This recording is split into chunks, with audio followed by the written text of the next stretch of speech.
Ghibah adalah gunjing. Apa itu gunjing? Menceritakan aib yang ada pada seseorang yang dia tidak suka untuk diceritakan. Ya, dasarnya itu ada sama dia. Jalannya pincang, omongannya cadel misalnya, apalah, ada aib apa saja pada diri dia. Dia tidak suka, kalau kita ceritain pasti dia marah. Maka itu namanya ghibah, dan ini tidak boleh. Hukumnya diharamkan dalam Islam dan termasuk dosa besar dan penyebab siksa kubur. Oleh karena itu teman-teman, tidak perlu menceritakan apapun tentang orang kecuali kebaikan.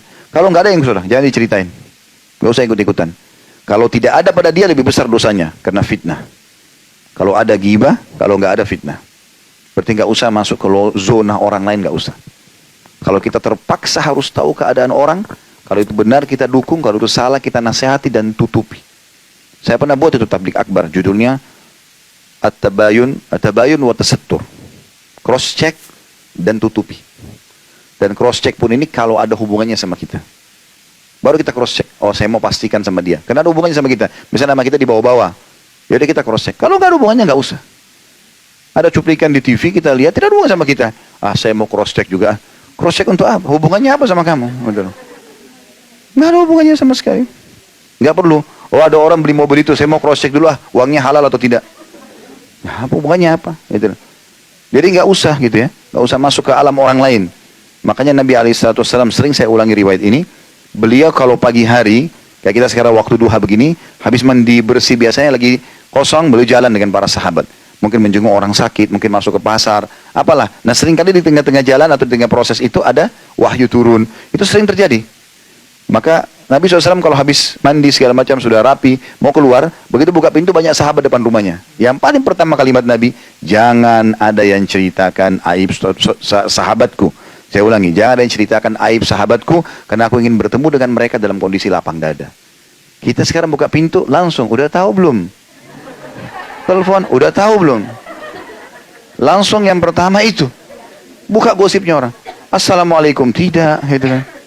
Cerita apa yang bermanfaat tidak, tanya kabar enggak, langsung ya. Jadi luar biasa campur urusan orang. Ini bahaya, ghibah ya. Kalau Bapak Ibu dengar orang menceritakan, apalagi kalau baru kenalan ya, baru kenalan sudah mulai cerita tentang aib suaminya, aib istrinya, pekerjaannya, berarti tidak layak jadi teman itu. Kalau dia sekarang ceritain suaminya sudah 10 tahun sama dia, maka kita yang baru berteman 2-3 hari nggak diceritain, diceritain sama dia nanti. Memang sudah begitu. Kalau kita ketemu sama orang, dia berbicara hanya yang bermanfaat saja.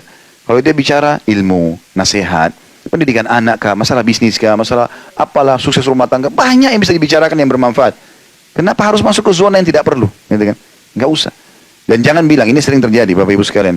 Saya sebenarnya tidak mau ghibah sih, tapi, loh, terus cerita lagi.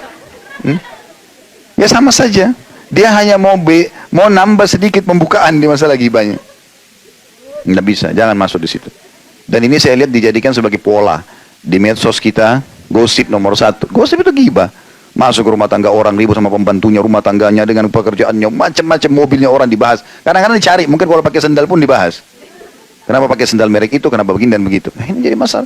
Saya pernah ketemu dengan salah satu tokoh masyarakat, dia bilang, sampai pada tingkat meludah saja dinilai. Mungkin orang jalan dilihat, depan pintu dilihat, di mata-matanya dari jarak jauh. Ini orang keluar mau kemana nih arahnya, diikutin untuk buat info saja, berita. Ini semua nggak benar, dalam Islam tidak boleh. Makin kita tidak tahu sesuatu, maka jangan dicampur tahu, nggak usah. Allah Subhanahu Wa Taala sudah mengamanahkan di pundak setiap orang antara kita 2 malaikat yang tidak pernah tidur, ngawasin terus. Nggak usah kita yang campuri urusan orang. Sekali lagi kalau kita lihat ada aib, maka tugas kita luruskan. Kalau itu benar kita dukung. Kalaupun kita sudah luruskan, nasihati, tutup supaya dapat pahala ya. Itu sudah tahu fulan tuh, saya nasihatin tuh. Kan jadi hilang pahalanya. Nggak usah. Dan nasihatin orang antara kita sama Allah SWT. Para ulama salaf saleh dulu, kalau mau nasihatin orang, dia tidak kenal. Dia datang mendekat lalu dia mengatakan, saudaraku, saya mendapat informasi, karena dia merasa dia sampai di bawah namanya. Maka dia ada urusan sama dia, mengatakan, telah berita begini dan begitu. Nasihat saya bertakwalah kepada Allah, harus begini, harus begitu, harus begini. Selesai. Kata orang-orang yang diberikan nasihat, saya mendengarkan suara itu dengan nasihat itu seperti sebuah air sejuk di musim panas. Karena nasihatnya bertakwa sama Allah, hati-hati dengan siksa kubur, hati-hati dengan siksa neraka. Bagaimana kalau orang itu begini dan begini, bagaimana kalau kau di posisi dia. Setelah selesai dia bilang begitu, saya balik, saya lihat orangnya tidak ada. Udah hilang, dia cuma nasihatin, dia pergi. Nggak butuh apa-apa. Jadi orang tidak ada masalah dunianya, karena dia berpikir bagaimana mendapatkan pahala. Sekali orang yang nasihatin dia baik, maka sudah didapat pahalanya, kan begitu. Itu yang mesti kita lakukan. Jadi tinggalkan semua ini, bahaya sekali. Ghibah ini yang sekarang sudah seperti menjadi sebuah makanan ya.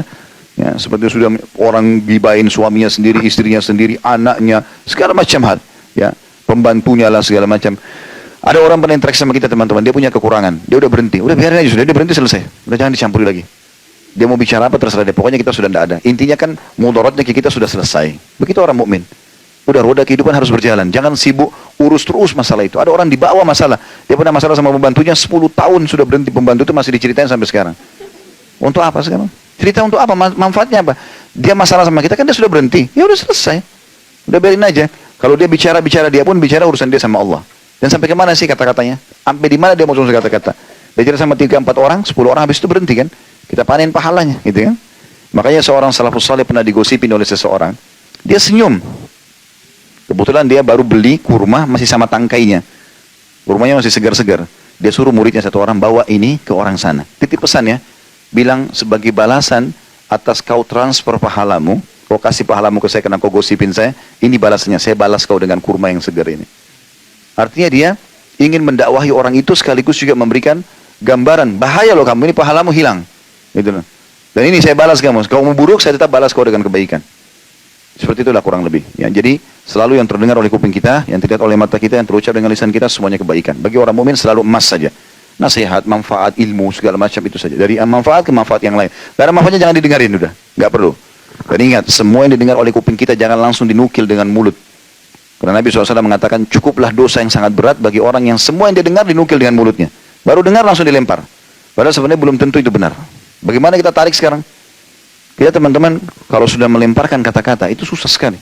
Selama masih di lisan kita, maka masih milik kita. Kita bisa telan kembali, nggak usah diucapkan. Kontrol diri. Tapi kalau kita sudah ucapin, ini luar biasa. Pepatah bahasa Arab mengatakan kalau kau titip sama orang emas, pastikan tidak akan bertambah. Tidak mungkin, bahkan bisa berkurang kalau kita titip emas. Tapi kalau kau titip kata-kata, pastikan akan bertambah. Ini kita cerita satu paragraf nih sama dia. Dia nanti cerita sama temannya itu 2 paragraf. Ini 10 orang 10 paragraf, jadi satu buku nanti. Padahal kasusnya cuma kecil, tapi jadi besar gara-gara itu. Ya. Efeknya besar. Dan itu dimaksud dengan ghibah teman-teman sekalian. Dan Allah sebutkan dalam surah Al-Hujurat itu. Ya, selalu dibaca itu surah Al-Hujurat ayat 10 sampai ayat 12 tentang masalah larangan-larangan seperti ini.